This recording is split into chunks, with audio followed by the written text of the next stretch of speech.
myotonic goat. When a fainting goat faints, it does not lose consciousness. It is startled stiff.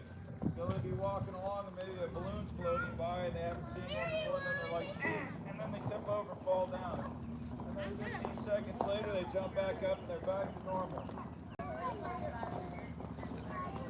So the original idea on fainting goats is you put a fainting goat out with your valuable livestock, and if a predator would come, the fainting goat would faint and get eaten, and your valuable livestock would escape.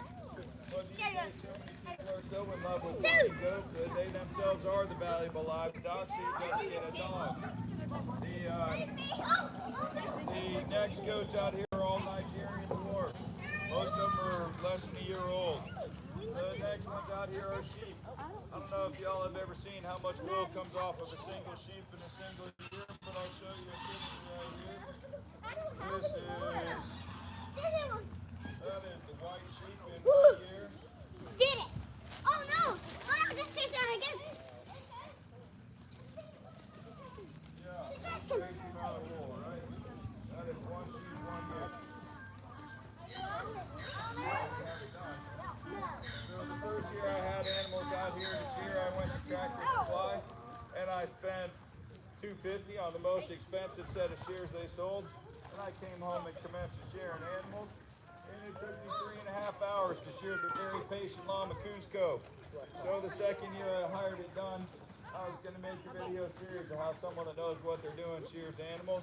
It was a short series because it took me 4 minutes and 7 seconds to shear the same llama that took me 3.5 hours. Two basic differences there. One, having a $5,000 set of shears and a $3,000 blade sharpening machine and an infinite bucket of blades used for 2 minutes at a time versus, who knew these could be sharpened? And two, knowing what the heck you're doing can't be overstated. So now that guy comes here once a year, he shears everything on the whole farm in 2 hours, makes $1,000, and we're thrilled to pay it to him. And he only takes cash. And next animal out here, let's take a look at this turkey for a minute since we're all standing right here. All right, this is Thomas the turkey. Thomas is a thankful turkey, not a Thanksgiving turkey. If you take a look at Thomas, he's all big and swelled up. His feathers are all up. His waddles and gobbles, he bred things underneath, are all full of blood. And his snoot, this thing on top of his head is all stinging down the front right there. Now watch, when I pick this guy up, he'll be getting exactly what he wants, which is attention. So he stops with the showing off mode. So see, all this shrinks up right away. The snoot goes up. That's his attitude thermostat. If his snoot is straight up like this, that means he's all the way happy and content. If he is trying to get attention, he swells out with blood and it goes down the front. So you guys give this a feel here before it's all gone. It feels really weird.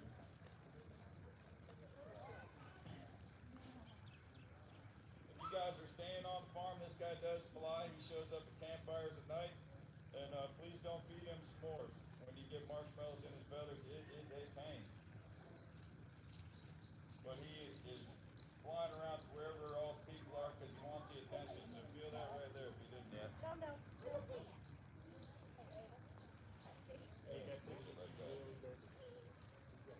Alright, so now guys, look, when I set this guy back down, he's going to go straight back into show-off mode. So he'll swell all up, he'll fluff his waddles and gobbles back up, he drops the snoot all down the front, and he's back to showing off, trying to get attention.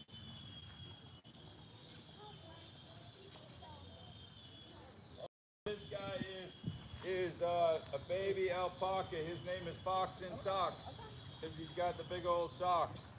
He is about 6 months old. He just stopped taking bottom, came out to the petting farm. The two brown ones out here, they're brown on top and black on the bottom. That one is shote because that's a sheep-looking goat. That's a sheep that looks like a goat. And that one over there trying to mess up the tripod is geep because that's a goat-looking sheep. So those actually are sheep. They are black belly sheep. Hey Kevin, are you here? The goat's taking out your tripod.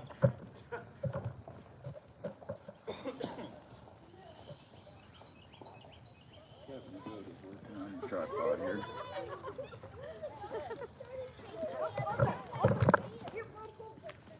Go on. All right, so geep and shote there are two very lucky, unlucky animals. They are hair sheep, not wool sheep. And the hair sheep they raise for meat, wool sheep they raise for wool. So these two are unlucky because they were twins and their mothers rejected them, but very, very lucky because now they're on a pet farm instead of a meat farm. So their life expectation just went up dramatically. All right, hey, if one jumps on you, please go pa, knock it down like that. I had a first grade group out here recently running around doing this, making all the goats jump, and if they can't learn to quit jumping, they will not be in the petting farm for very long at all. So yeah, just give them a paw, knock them down, you will be doing them a favor. Helping them have a long life happy in a petting farm instead of leading here. All right, the pigs out here. There are two pigs. That one is Oreo. Oreo is a rescue because when she came here, she was so fat that her fat rolls covered her entire face so she couldn't see out at all. And her fat dragged the ground for almost a foot behind her.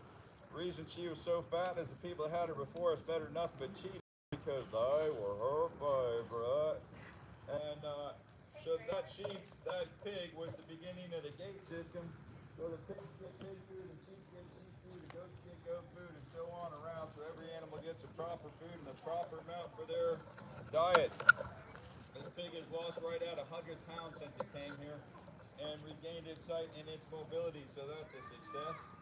The other pig that's over there is Lila. She's over there batting cleanup on everybody else's breakfast. Lila came here because the people that bought her bought a pig this big at a pet shop and did not know that they were buying that. And that pig was in a second-story, one-bedroom apartment before it came here. I cannot fathom dealing with that box. There are some tortoises out here. There's one over. No, that's not a tortoise. There's one down here.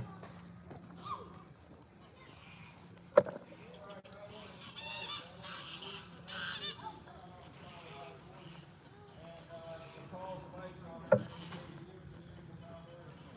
So there's no way to guess how old that tortoise is because she was very malnourished for a very long time. There's two more tortoises out here somewhere.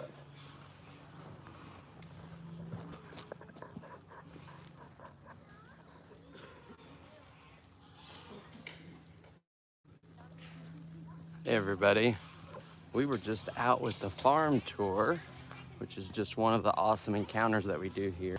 And we are getting ready to go catch back up with the rest of a sloth encounter. So if you want to see what a sloth encounter looks like, keep following along.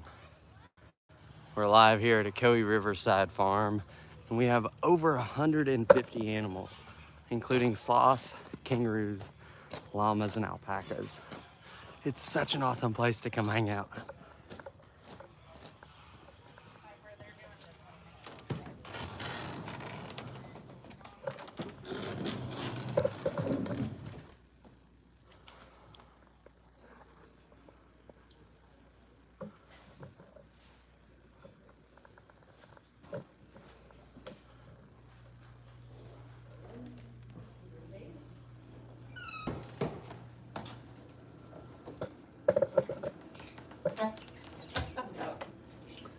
And sometimes if he crunches on it down just right, little bean will spurt out the side.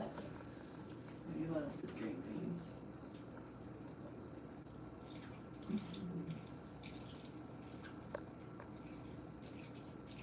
He says, heck yeah. My things are out early this morning.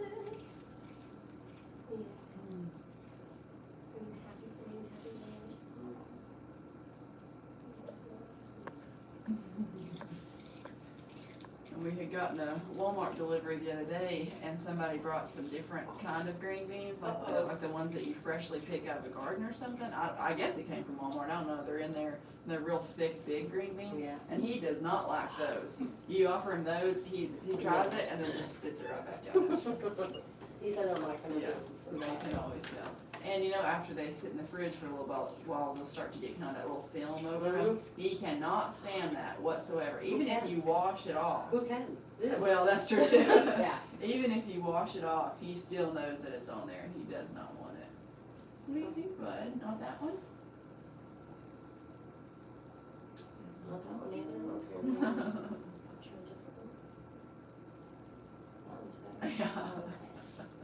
Okay. Yeah, that one tastes can see his nose, how it's pretty moist, and it looks like he's almost got a runny nose. It's starting to go down his head like that. His nose stays like that all the time. They have really high humidity requirements, and his misting system for his enclosure, the spigot's right there, but it goes up to the very top of his 20-foot enclosure, and he typically will stay up there at the very tippy top. So when we miss that, it just gives him a good misting too, and so it stays pretty moist like that all the time. Would you like to try another side? Hello, servant. I know, right? Snap, snap. I bet you can do a good snap with your hands. Yeah, good snap.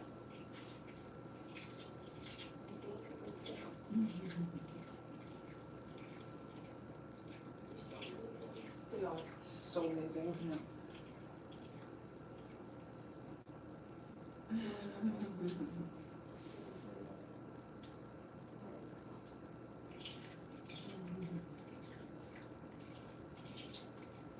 So Flash is only 7 years old. A lot of times I tend to call him our old man, but he's really not. He's the oldest sloth that we have, so that's why I call him that. But in captivity, the oldest sloth that we know of that was born and raised in captivity lived to be 54 years old. Wow. So they can definitely live pretty long lives. And the other one that was actually roommates with the one that lived to be 54 lived to be 52. So they can live, as long as their diets and their enclosures and everything is kept right, then they can definitely live a lot longer in captivity than they would naturally in the rainforest. Because in the rainforest, a lot of times sloths' life are ended prematurely, either by another animal eating them, Yeah. or electrocution is pretty common as well. Because they'll be trying to pass the roadway using a telephone line. As soon as they get to the end of it and touch another one, that'll complete the circuit and they'll be shocked. And that can cause some really deep tissue damages, where a lot of times it has to lead to amputation. And so that's what actually started the breeding program of the guy that we got our 3 ambassador sloths from. He's a veterinarian, and so he was working in Honduras trying to rehabilitate some sloths that had been electrocuted, and the ones that were failed rehabilitation attempts where they could not go back out into the rainforest and live, healthy lives, had to stay in captivity, and that's what eventually started his breeding program, and that was over 35 years ago. Wow. And since then he has had at least 6 generations removed from the rainforest of sloths. So he really specializes Not to in mention they're ambassador. destroying the Yeah, rainforest. that's true too. Yeah. We need to destroy them. And that's what, the 2-toed sloths are not endangered yet. The 3-toed sloths are a little bit closer, just because of how sensitive they are to literally everything. But the rainforest definitely is, that their habitat is ever shrinking and ever, getting cut down and everything. So that's really the main concern that we've got going right now. Ruining this Yeah. planet. What do you think, bud? He's like, this is my door. This is supposed to open now. You have one more people going want to come in here and see you, bud. Then you can go right back up and spend the rest of the day, whatever you want to do. Thanks for visiting. Yeah. us. And this is his routine. Every morning when I get here at 9 o'clock, I come in, open up his door, step in and talk to him, tell him good morning. He's usually up in the top of his, where his hammock is at up there in his enclosure. And he'll slowly lean his head over the side and look at me. And I'll come back out here and start chopping up everybody's breakfast. And he knows when I'm chopping up breakfast, pretty soon he's going to be getting his breakfast. And so before we even had this branch hung out here, and before I even started working here, that was John's routine. He would come in, open his door up, step in, talk to him, come out, start chopping up breakfast. And then he would put his breakfast in his bowl down here that's on floor level. And so he knew, when I hear that, pretty soon I'm going to be getting breakfast. So he would start to make his way down already and be down ready for breakfast before, John even came in. And so then Flash realized that the food is coming from out here. So he started to hook onto the door frame and reach out like this at John, trying to get his attention to turn around and give him his breakfast. So then after a while of him doing that consistently every day, we were like, well, why don't we just build something that he can, because he's leaning out already pretty far. Yeah. Let's lean something where he can hook onto it and come out and hang out with us if he wants to. So that's what we did, and that's what he did. He just hooked onto that and come out. And that started to be consistent for him, that he would come out here and we would just hand feed him his breakfast. Yeah. And so then it just made sense to, share that experience with other people. And that's when we first started our sloth encounters with Flash. You cute baby. Beautiful. Now, it took him a long time to get to that point, though, because like I said, when we first got him, he was not used to human interaction at all. And he thought that John was an extreme weirdo for the longest time for going in there and just sitting in his enclosure and talking to him. I bet. He'd go in with bananas and offerings of trying to blow things up towards him to get him to come down. And over time, he would slowly start to come down a little bit closer, and John would stand up on his tippy toes trying to get him to come down and give him a little banana or something. And slowly over time realized that he wasn't, gonna do anything harmful to him, and that he just had offerings every time he would come down. So it took him a long time, but he finally got to the point where he would eat out of a bowl, Yeah. up on the very tippy toes of John. You know, he would come down and take a few little bites and then retreat back up. Right. And then slowly was able to bypass the bowl and just go straight to John's hand. Mhm. But then took an even longer time to go from eating out of John's hand, somebody he knew, to even considering eating out of somebody's bowl of a Yeah. person that he didn't know. Yeah. And so it took him a long time, but you know, we've had him for 3.5 years now, and he's been doing encounters for about a year. Wow. Yeah. Good job. Yeah. Good job. Leo, yeah. And so we'll see what the future holds. I mean, like I said, we've had several times where we've offered him to climb onto us. You know, he's kind of put himself into an awkward position. And we've just stepped over and been like, you know, I can help you. if you need any assistance, like I can just take you from A to B. Yeah. And you can tell he always kind of reaches out and thinks about it. Mhm. And it's like, I'll figure it out myself. I got this. Yeah. How you think, bud? Yeah, good morning. They're beautiful. It's amazing. They really are. Well, I don't want to get into our VIP time, so I don't know where Kevin is at. I think he's going to take over the next people. But we'll go ahead and start our VIP portion. Okay. And that's going to be with Dash. And so what I'll do is I'm going to grab, you know I'm about to go open that door. Don't you? I'm going to squeeze in there I'm as on soon to as you you, open lady. that. I'm on to I'm going to you. grab another chair too. And we'll just move into his enclosure since it's still pretty cold outside this morning. Usually we'll do it up under the pavilion or something. Yeah. But we got to keep them warm, so we're just going to do it in the That's his fine. enclosure and let the That's people fine. do it out here. I'll be right back. I know you know stuff is happening. Take that off. You know stuff is happening. You are so cool.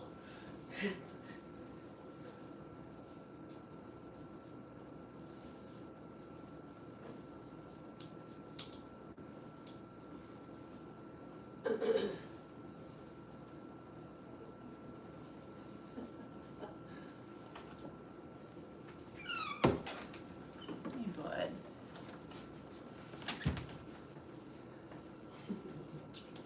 Open the door, open the door. Yeah. Gotta squeeze this open for a second.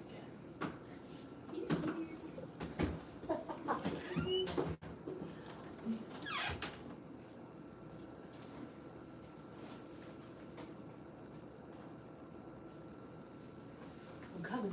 We're not going in there, buddy. You sure about that? Buddy. Let's see if we've got any banana in here. Yeah, I'm gonna dig on the door now. And that's what he does in the mornings. If we've got him thrown off of his schedule or something, or if I'm late and I don't get the door open right away, he'll be pecking on the other side of the door frame, trying to get me to open up that door because he knows that that's my routine in the morning. That's what I'm supposed to have. But something weird about Flash is that he likes the skin of bananas just as much as he does anything else of the banana. Come on, Yeah, buddy. he really, it's like, oh, all right, I'll chase you for that. There you go, bud. All right, we're gonna squeeze in here while he's facing the other way. Okay. Quick, because he's turning around.